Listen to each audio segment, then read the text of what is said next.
नमस्कार बच्चों, राज्य शिक्षा शोध एवं प्रशिक्षण परिषद में आपका स्वागत है। पिछले क्लासेज में हम लोग घर्षण बल को आगे बढ़ाते हुए हम लोगों ने पढ़ा था घर्षण कोण तक। अब उसी को आगे कंटिन्यू करते हुए हम लोग पढ़ेंगे विराम कोण। इसको हम लोग कहते हैं एंगल ऑफ रिपोज।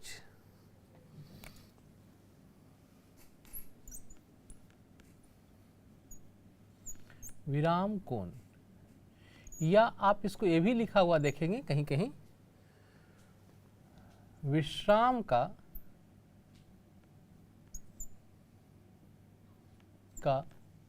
कांतिक कोण।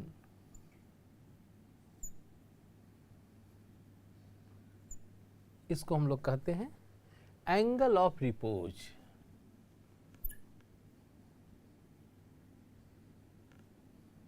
Angle of repose. देखिए बच्चे, जैसे मान लो ये कोई वस्तु है और अभी इस हॉरिजेंटल प्लेन पे रखा हुआ है। मैं कर क्या रहा हूँ कि अब इस हॉरिजेंटल प्लेन को, ये जो हॉरिजेंटल प्लेन था, इसको देखो मैं इंक्लाइंड कर रहा हूँ, इसको मैं आनत तल में कन्वर्ट कर रहा हूँ। आप देख रहे हैं धीरे धीरे मैं इसके एंगल को बढ़ा रहा हूँ।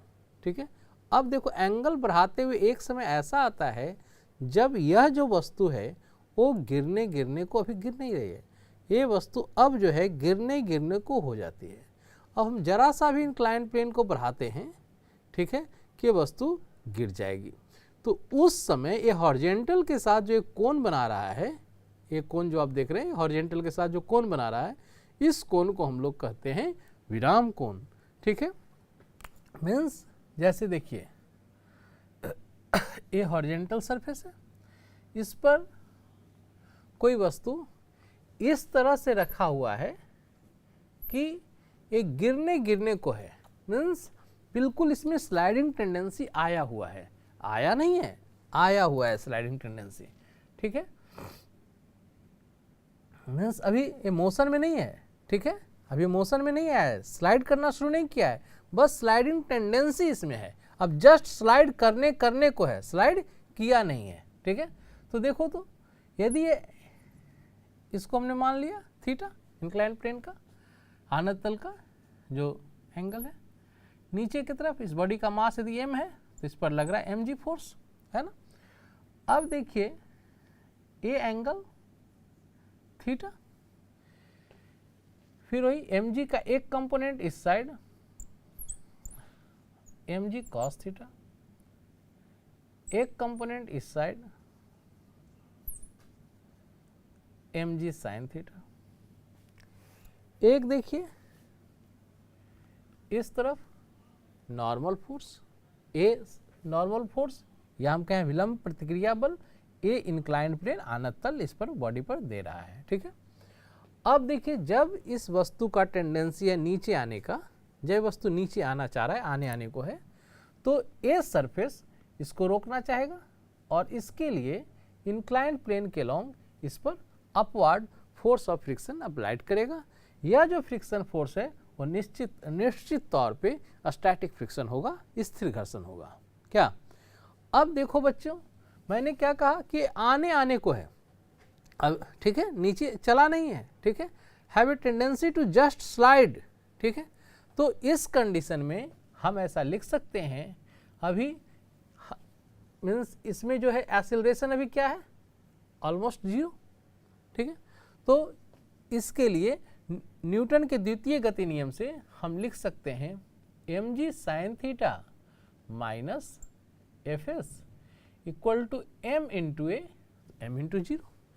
अब देखिए आपके मन में ये क्वेश्चन उठे कि सर यहाँ तो नीचे या ऊपर नहीं जा रहा है, हम किसको पॉजिटिव किसको निगेटिव लेंगे। यहाँ पर आप स्वतंत्र हैं बच्चे, किसी को भी पॉजिटिव किसी को भी निगेटिव लेने के लिए। ठीक है, उससे रिजल्ट पे कोई फर्क नहीं पड़ेगा। तो अब देखिए हम ऐसा लिख सकते हैं, इसको हम इस तरह से लिख सकते हैं mg sin theta minus fs equal to 0, और इसको हम चाहें तो ऐसे भी लिख सकते हैं mg sin theta minus fs को फिर वही देखिए हम लिख सकते हैं mu s into n equal to 0। यहाँ से mg sine theta equal to mu s into n, ये हो गया mg कॉस थीटा। अब देखिए mg इधर भी है, mg इधर भी है, यहाँ से sine theta by cos theta, इसको हम लिख सकते हैं tan theta equal to mu s. Means यदि हमें थीटा की बात हो तो हम यहाँ इसको ऐसे लिख सकते हैं टैन इनवर्स म्यू एस, यही चीज़ है। अब देखिए हम विराम कोण की डिफिनीशन लिखना चाहेंगे, इसकी परिभाषा लिखना चाहेंगे, ठीक है। तो कैसे लिखेंगे, देखिए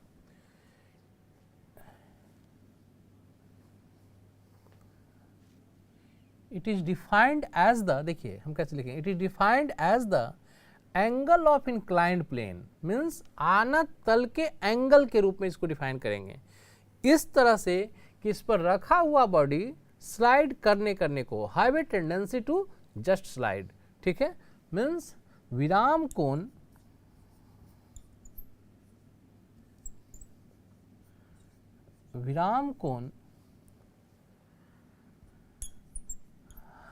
आनत तल का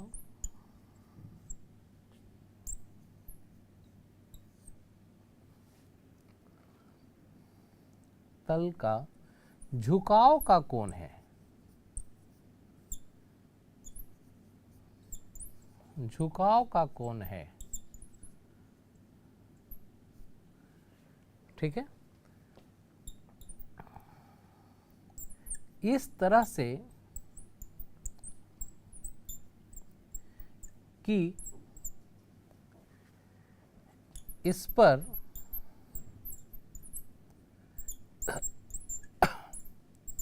रखी वस्तु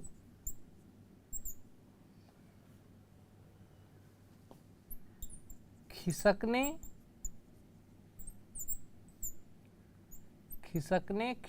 को हो,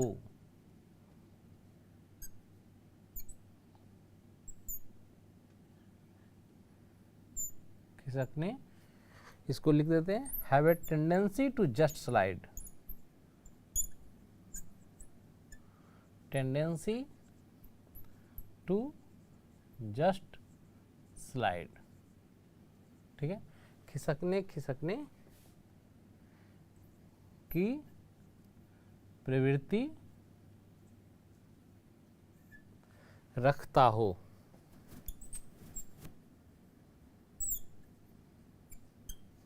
ठीक है। तो विराम कोण आनत तल का झुकाव का कोण है, देखिए ये आनत तल है, जितना से झुका हुआ है, आनत तल का झुकाव का कोण है, इस तरह से कि इस पर रखी वस्तु खिसकने की प्रवृत्ति रखता हो। मीन्स जस्ट, मैंने इंग्लिश भी लिख दिया है, have a tendency to just slide, ठीक है।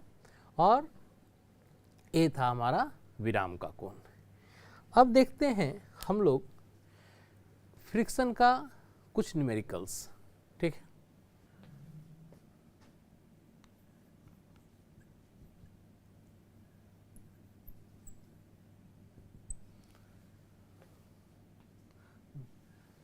देखिए प्रश्न है हमारा, दो वस्तु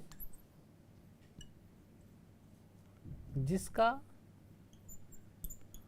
द्रव्यमान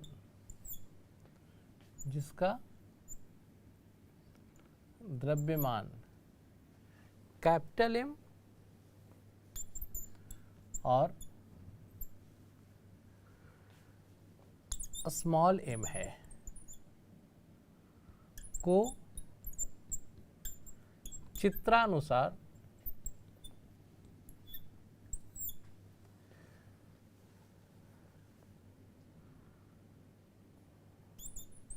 द्रव्यमानहीन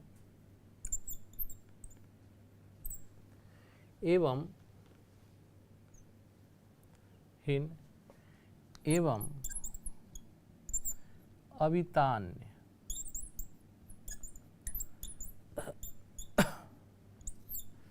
अवितान्य डोरी से जोड़कर रखा गया है,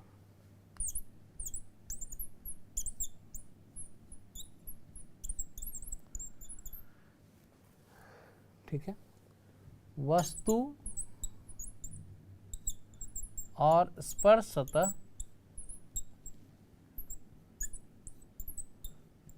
सतह के बीच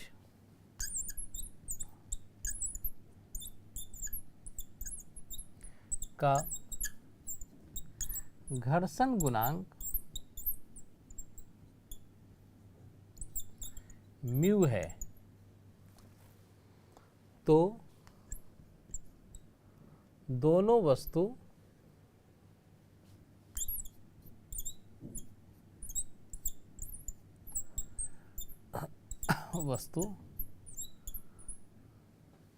का त्वरण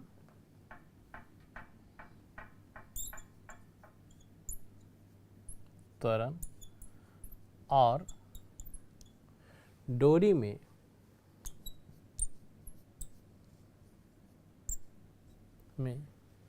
खिंचाव बल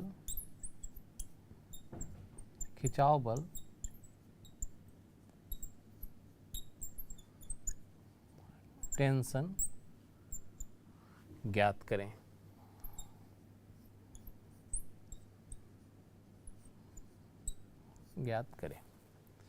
यही चीज है। अब हमें दोनों का एक्सेलरेशन और टेंशन निकाल लें।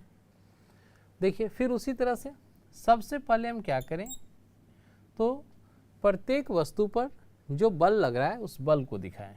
जैसे इस पर देखिए, अर्थ सरफेस के कारण नीचे की ओर mg लग रहा है। अब है इस पर बच्चे, तो नीचे की तरफ ये देखिए कैपिटल M इंटू जी।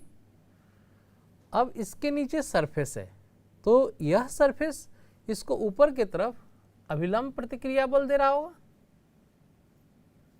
ये जो अभिलंब प्रतिक्रिया बल है इसको हम n लिख देते हैं।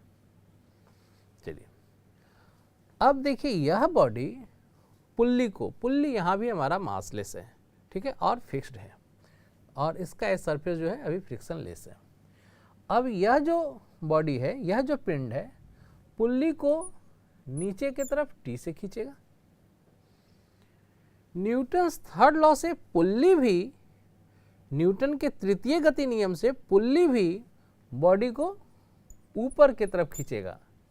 अब देखिए, दोनों पे फोर्स लगा, बॉडी ने पुल्ली को लगाया, पुल्ली ने बॉडी को लगाया, इक्वल और अपोजिट फोर्स। आप देख रहे हैं, ये बात अलग है बच्चे कि जब बॉडी ने पुल्ली पर फोर्स लगाया तो पुल्ली नहीं मूव किया, लेकिन जब पुल्ली बॉडी पे फोर्स लगाता है तो बॉडी मूव कर जाता है। ये अलग चीज है। अब देखिए, यहां भी ये पुल्ली इसको खींचेगा टेंशन T से, न्यूटन्स थर्ड लॉ से ये बॉडी भी पुल्ली को खींचेगा टेंशन T से। हम लोग मान लेते हैं कि ये पूरा सिस्टम इधर जा रहा है एक्सेलरेशन A से, तो ये बॉडी नीचे आएगा एक्सेलरेशन A से। अब हमें दोनों का इक्वेशन लिखना है, लेकिन उससे पहले हम लोग अब यहाँ पर फ्रिक्शन फोर्स भी देखेंगे। तो देखिए, जैसे ही ये बॉडी इस तरफ मूव करेगा कि यह सरफेस इस पर फोर्स ऑफ फ्रिक्शन अप्लाई करेगा, और यह जो फोर्स ऑफ फ्रिक्शन है, इसको मैं थोड़ा और ऊपर दिखाता हूँ। यह जो फोर्स ऑफ फ्रिक्शन है, ये इसको हम F से रिप्रेजेंट कर रहे हैं, ठीक है। ए सरफेस इस बॉडी पे लगा रहा है। कई बार मन में ख्याल आए कि ए सरफेस जब इस बॉडी पे लगा रहा है तो ये बॉडी भी इस सरफेस पे लगा रहा होगा। बिल्कुल, न्यूटन्स के तृतीय गति नियम से, ठीक है, ए बॉडी भी सरफेस पे लगा रहा है, और तृतीय गति नियम से इक्वल और opposite means a surface body पे इस तरफ लगा रहा है तो ए बॉडी सरफेस पे इस तरफ लगा रहा है, ठीक है, उतना ही फोर्स। लेकिन चूंकि हमें अभी इसकी ज़रूरत नहीं है, इसलिए हम इस फोर्स को नहीं दिखा रहे हैं, मैं इस फोर्स को नहीं दिखा रहा हूँ, ठीक है। अब सबका इक्वेशन लिखेंगे। जैसे पहले हम लिखते हैं फॉर स्मॉल m। तो मैंने क्या कहा था, सबसे पहले फ्री बॉडी डायग्राम बनाएंगे। तो फ्री बॉडी डायग्राम देखते हैं।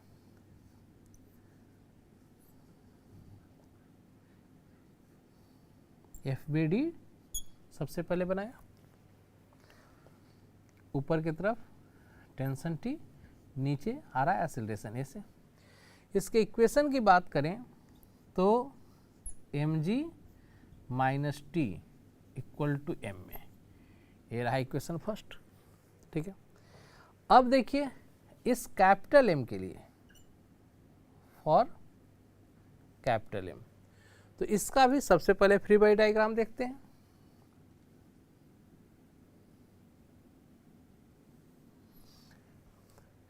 देखिए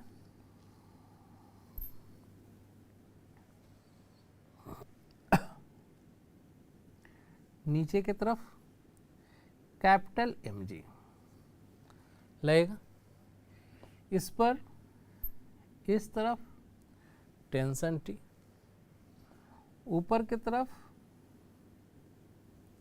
नॉर्मल N और फोर्स ऑफ फ्रिक्शन लग रहा है इस तरफ।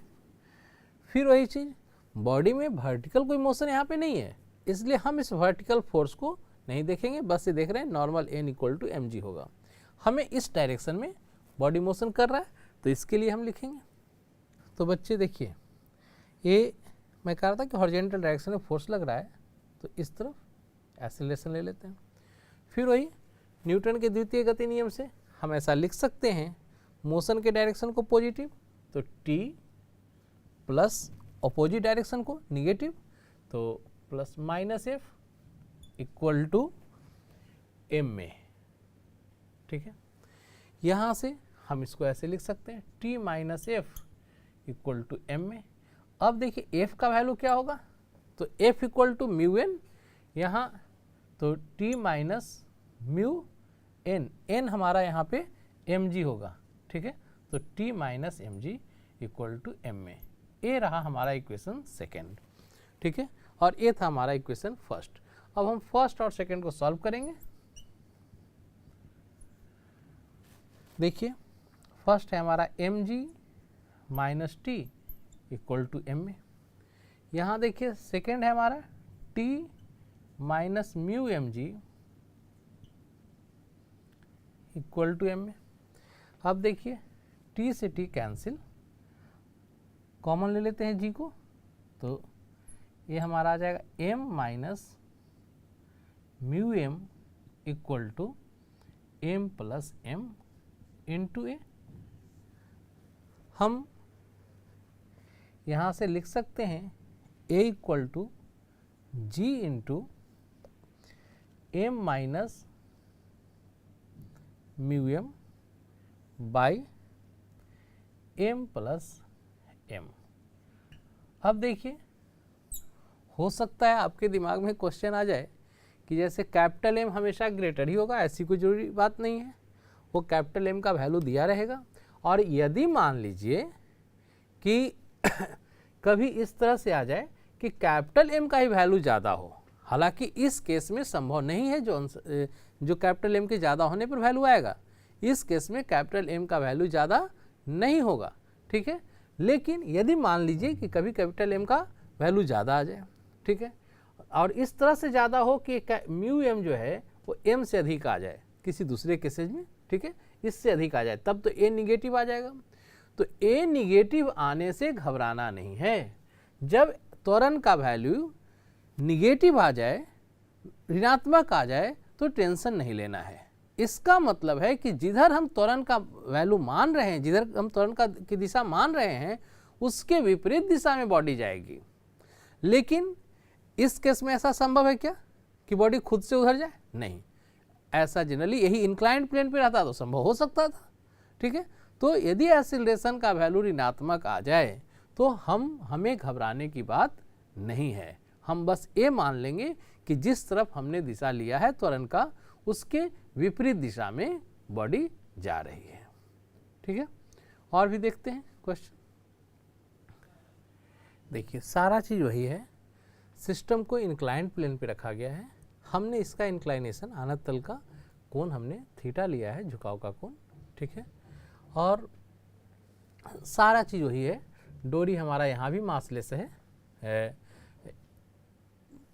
पुल्ली यहाँ भी मासलेस है, लेकिन अब यहाँ पर ए सरफेस फ्रिक्शनलेस नहीं है, ए सरफेस का फ्रिक्शन है। जैसे देखिए, और जब इस तरह से रखा हुआ है तो इसके कारण नीचे की तरफ mg लगेगा, है ना। अब ए एंगल थीटा, mg का एक कंपोनेंट इधर mg cos थीटा, एक इधर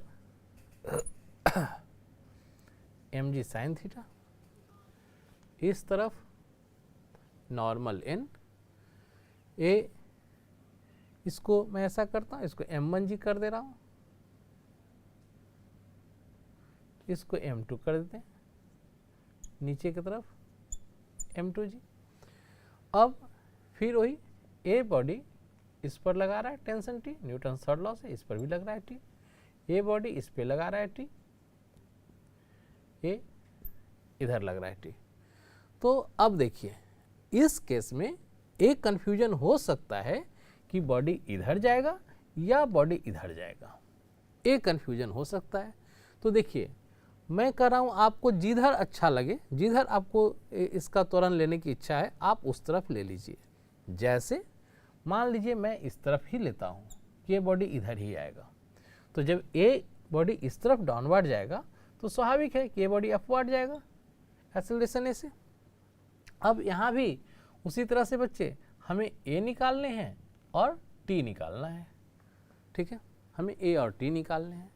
अब देखिए, मैं यहाँ भी दोनों m1 m2 के लिए इक्वेशन लिखता हूँ। तो जब ये इस तरफ से नीचे आएगा, जब इस तरफ से आएगा तो ए ऊपर जाएगा, और जब ये ऊपर जाएगा तो देखिए इस ये सरफेस, ये आनत तल इस बॉडी पे फोर्स ऑफ फ्रिक्शन लगाएगा F, है ना। अब देखिए हम लिखते हैं फॉर m1। तो यदि मान लीजिए कि हम लोग इतने सारे एग्जाम्पल देख चुके हैं, यदि आप समझ रहे हैं तो डायरेक्ट इक्वेशन लिख सकते हैं, अदरवाइज सबसे पहले फ्री बॉडी डायग्राम बनाइए।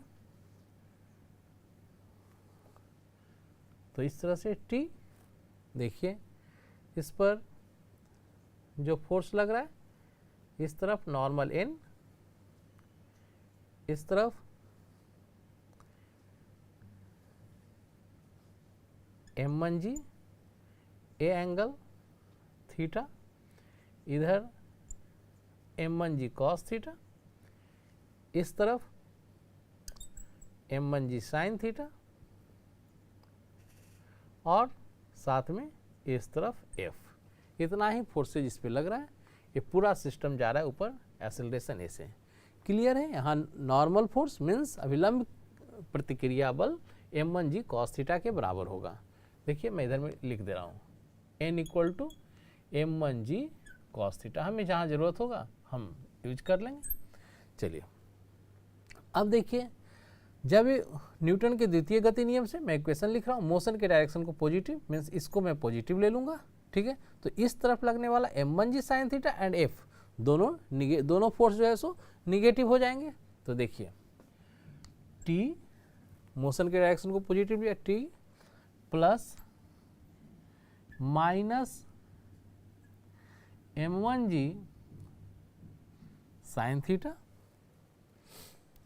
Minus F equal to m1a, ठीक है, वही चीज हो गया। अब इसको हम लिख सकते हैं ऐसे T minus m1g sin theta minus F, तो फिर वही F म्यू n के प्लेस पे यहाँ मैंने लिखा m1g cos थीटा, और इस तरह से ए रहा m1a, ये हमारा इक्वेशन फर्स्ट, इसको हमने कर दिया फर्स्ट इक्वेशन, ठीक है, ये हो गया हमारा इक्वेशन फर्स्ट। चलिए अब देखिए m2 के लिए, तो फिर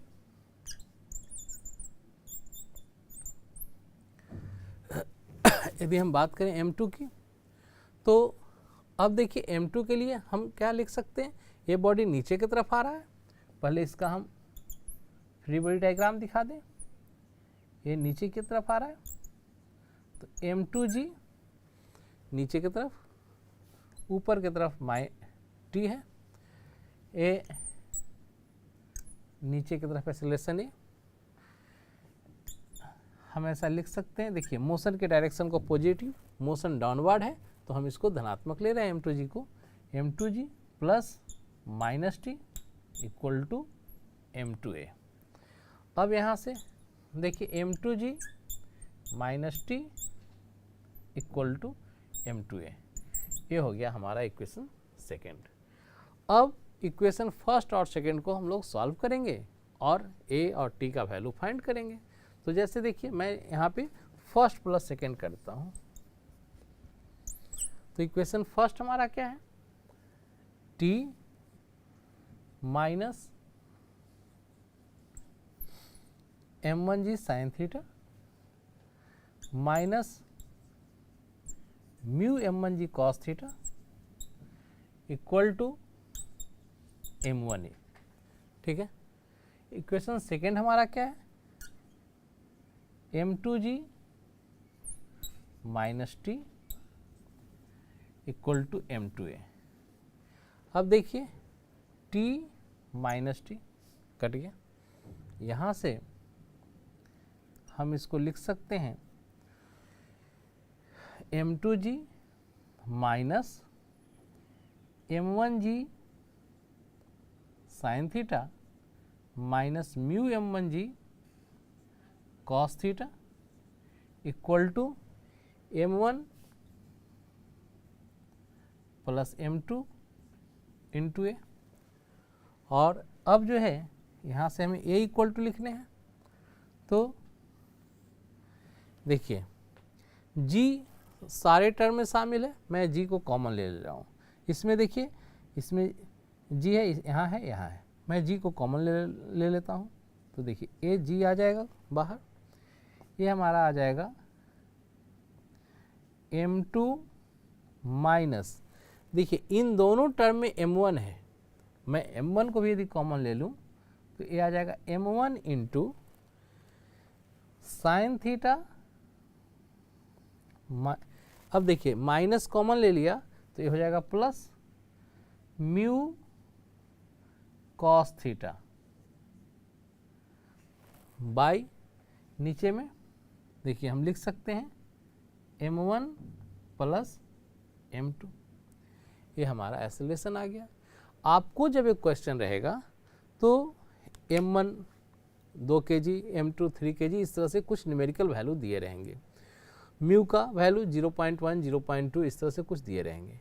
इससे है क्या कि मैं जैसे आपको एक्सेलरेशन सॉल्व कर रहा हूँ तो हमारा इतना बड़ा टर्म आ रहा है, थीटा का वैल्यू 30 60 45 कुछ दिया रहेगा, तो जब आप इसको सॉल्व करेंगे तो एक्सेलरेशन का जो वैल्यू आएगा वो एक न्यूमेरिकल वैल्यूज हमें मिलेंगे, और उसको फिर हम किसी भी फर्स्ट या सेकंड इक्वेशन में पुट कर देंगे तो हमें टेंशन निकल जाएगा, और इस तरह से हम इसको सॉल्व कर सकते हैं। ठीक है, अब आगे की तरफ बढ़ें उससे पहले सबसे पहले हम लोग ये देख लेते हैं कि हमें घर्षण बल के क्या फ़ायदे हैं और इसके क्या नुकसान हैं।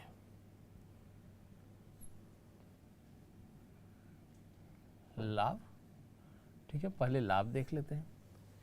देखिए तो हम लोगों ने पढ़ा घर्षण बल मोशन का सपोर्ट करता है, यदि घर्षण बल नहीं रहे तो हम चल नहीं पाएंगे, स्लिप कर जाएंगे। ठीक है, दूसरी बात उसी तरह से देखिए फ्रिक्शन के बारिश के दिनों में जनरली हम लोग जो है वो क्या कहा जाता है, उंगली गिरा कर चलते हैं। ठीक है, ज़मीन में ज़्यादा उंगली खड़ा करके चलते हैं, कारण उस तरह से हम लोग फ्रिक्शन बल बढ़ाते हैं, सरफेस के साथ लगने वाला फ्रिक्शन बल बढ़ाते हैं, जिससे कि स्लिपरी सरफेस पे हम चल पाते हैं, अदरवाइज हम स्लिप कर जाएंगे। ठीक है, उसी तरह से अब देखिए यदि घर्षण बल के कारण ही हम ढेर सारे मैकेनिकल वर्क, यांत्रिक काम भी कर पाते हैं, मशीन वगैरह चलते हैं, और उसी तरह से इसके नुकसान भी हैं। इसके नुकसान क्या है, तो जैसे देखिए घर्षण बल के कारण ही पार्ट पुर्जे घिस जाते हैं, पार्ट पुर्जे घिसते हैं, तो ये जो है सो हमें घर्षण बल के कोई भी मशीन है उसका पार्ट पुर्जा घिस जाता है घर्षण बल के कारण ही। फाइनली एक लॉन्ग टाइम में यूज करने के बाद वो हमारे यूज के लायक नहीं रहता है। उसके बाद देखिए अब है कि घर्षण बल कैसे हम लोग कम करते हैं या कैसे हम लोग घर्षण बल बढ़ाते हैं। ठीक है, तो सबसे पहले जान लीजिए घर्षण बल को कम करने के लिए हम लोग ये स्नेहक का यूज करते हैं, या हम कहें कि मशीनरी सिस्टम में जाए तो हम लोग जो है वहाँ लुब्रिकेंट्स का यूज करते हैं। जैसे आप अपने मोटरसाइकिल में या व्हीकल 4 व्हीलर ये सब जो भी है उसमें या किसी भी इंजन में हम लोग लुब्रिकेंट्स के रूप में मोबिल वगैरह यूज करते हैं। ठीक है, ये ग्रीस का यूज करते हैं। ठीक, ये सब जो है स्नेहक का काम करता है, ये जो है घर्षण बल को कम करता है। ठीक है, अब देखिए कई जगहों पे हमें घर्षण बल बढ़ाने की ज़रूरत होती है। जैसे आप देखते हैं जूते के तलवे में जो उसका सोल होता है वो जानबूझकर के खुरदरा बनाया जाता है ताकि हम आसानी से चल सकें, आसानी से हम घर्षण का फ़ायदा लेकर के आसानी से चल सकें। यदि घर्षण बल नहीं रहेगा वो या जूते जो है सो में नीचे में जो पार्ट देखते हैं वो खुरदरा नहीं होगा तो हम स्लिप कर जाएंगे, हम आसानी से नहीं चल पाएंगे। ठीक है, तो इस तरह से हम लोगों ने घर्षण बल देखा, घर्षण बल के बारे में जाना, हमने उसके बारे में सारा चीज़ पढ़ा। और अब हम लोग शुरू करेंगे सर्कुलर मोशन, वृत्तीय गति। ठीक है, तो और वृत्तीय गति में हम लोग पढ़ेंगे, शुरू करेंगे वृत्तीय गति। अब इसमें वृत्तीय गति क्या होता है, तो पिछले क्लासेज में पिछले जो चैप्टर्स हम लोग पढ़े हैं खास करके मोशन वगैरह, ठीक है, गति में आप वृत्तीय गति के बारे में जाने होंगे। मैं एक चीज़ और बता दूं कि कोई भी बॉडी, कोई भी पिंड जब सर्कुलर पाथ पर मूव करता है तो उसको सेंट्रीपिटल फोर्स चाहिए।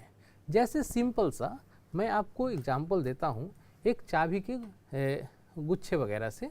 जैसे देखिए ये हमारे पास चाबी का गुच्छा है, मैं इसको फिंगर्स में जब तक मैं इसको देखिए अपने फिंगर्स को हिला रहा हूँ मैं देख रहा हूँ कि ये मोशन में है। जैसे ही हमने फिंगर को रोका कि ये खुद से ये जो चाबी का गुच्छा था ये भी रुक गया, फिर मैं फिंगर्स को हिलाना शुरू करता हूँ और ये जो है कंटिन्यूअसली अपने मोशन को फॉलो करता है। तो अब देखिए हमें फिंगर से क्या कर रहे हैं, फिंगर से बार बार मैं इसको एक फोर्स दे रहा हूँ।